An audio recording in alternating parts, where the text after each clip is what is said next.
Most job site injuries don't just cost you a few $1,000s, they can quietly drain tens of thousands from your business. And the worst part is, most of them were completely preventable. In this video, I'll show you how to prevent the most common and expensive job site injuries before they happen, the simple daily habits that dramatically reduce claims, and why the way you respond to injuries can make or break your long term costs. Let me give you three real examples I've seen. A daycare worker trips over a toy, claim. A caregiver catches their foot on loose carpet, claim. A worker lifts something the wrong way, claim. None of these are dramatic, but every one of them turns into real money. And the frustrating part is they're all preventable. So let's break down how to actually stop these things before they turn into claims. Most people think injuries come from big, dangerous moments on a job site, but in reality, a huge percentage of claims come from something way more routine, just lifting something the wrong way. And the problem is, it doesn't feel dangerous in the moment. It's just another box, another piece of equipment, another task you've done 100 times before, until it isn't. I remember we had someone on our team who used to manage a Walmart store, and one of the things they brought with them was this simple habit. They started every day with a team stretch, nothing complicated, 5 to 10 minutes. But it got everyone loose, alert, and thinking about how they were moving their body before the work even started. And that's really the key here. Most lifting injuries aren't about strength, they're about awareness and repetition. So there are a few things you can do. First, reinforce proper lifting technique. Lifting with your legs, not your back.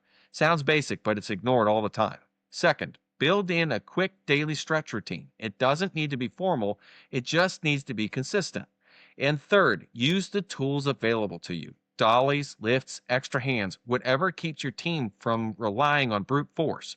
Because one bad lift can easily turn into a $30,000 or $40,000 claim. And the companies that avoid those claims aren't doing anything fancy. They're just doing the simple things every single day. But even if you fix lifting, there's another category of injuries I see even more often. Everyone knows they're supposed to wear PPE. Hard hats, safety glasses, gloves, it's not new information. But it's also one of the first things that gets ignored. And it usually doesn't happen all at once. It happens slowly. Someone skips the glasses for a quick task. Someone takes off their helmet because it's uncomfortable. And over time, that becomes the norm until something happens. The issue isn't that people don't know what to do, it's that the environment allows them not to do it. So if you want PPE to actually reduce injuries, you have to make it easy and expected. First, make it accessible.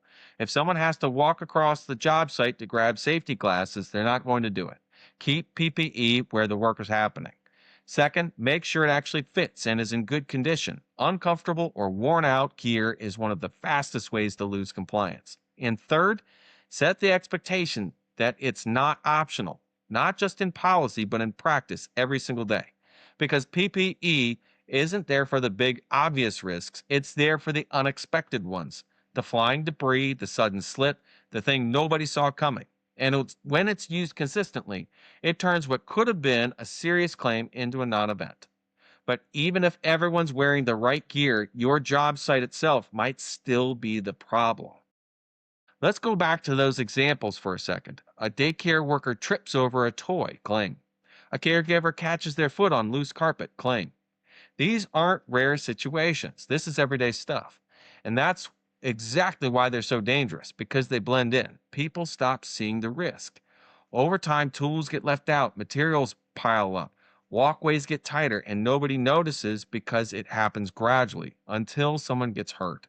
Slips, trips, and falls are some of the most common claims out there, and almost all of them come back to one thing: housekeeping. So the fix here isn't complicated, but it does require discipline. First, keep walkways clear. Not most of the time, all of the time. If people are stepping over things, you've already got a problem. Second, build cleanup into the day, not just at the end if there's time, but as part of the workflow. And third, make it someone's responsibility, because when it's everyone's job, it usually becomes no one's job. A clean job site isn't about looking organized, it's about removing opportunities for things to go wrong. Because the difference between a normal day and a costly claim is often just one small thing left in the wrong place. Now, let's say you do everything right and something still happens. Here's something most people don't realize. Two identical injuries can end up costing completely different amounts. Same injury, same job, same company. One costs $5,000, the other costs $50,000. The difference? How quickly it was reported and what happened next. One of the biggest mistakes I see is the wait and see approach.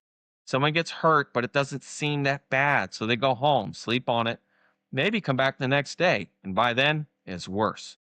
Now it's harder to treat, harder to manage, and way more expensive. And from the insurance side, the longer it takes to report an injury, the more complicated and costly it becomes.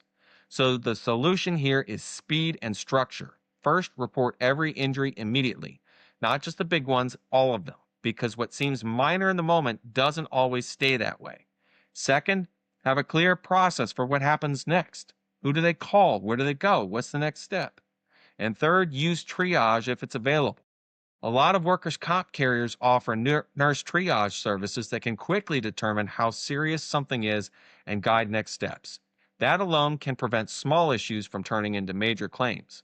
Because at the end of the day, you don't control whether injuries happen, but you do control how they're handled. And how you handle them has a massive impact on what they end up costing. But here's the bigger picture most people miss. Most of what we talked about here isn't complicated. It's not expensive. And it doesn't require some massive safety program. But almost nobody does these things consistently. And that's the difference. The companies that build these habits into their day to day operations are the ones that have fewer claims, lower costs, and way fewer surprises over time. And if you're looking at your business right now thinking, yeah, we're probably a little loose on some of this, then the next step isn't to fix everything at once. It's to pick one of these areas and start tightening it up today.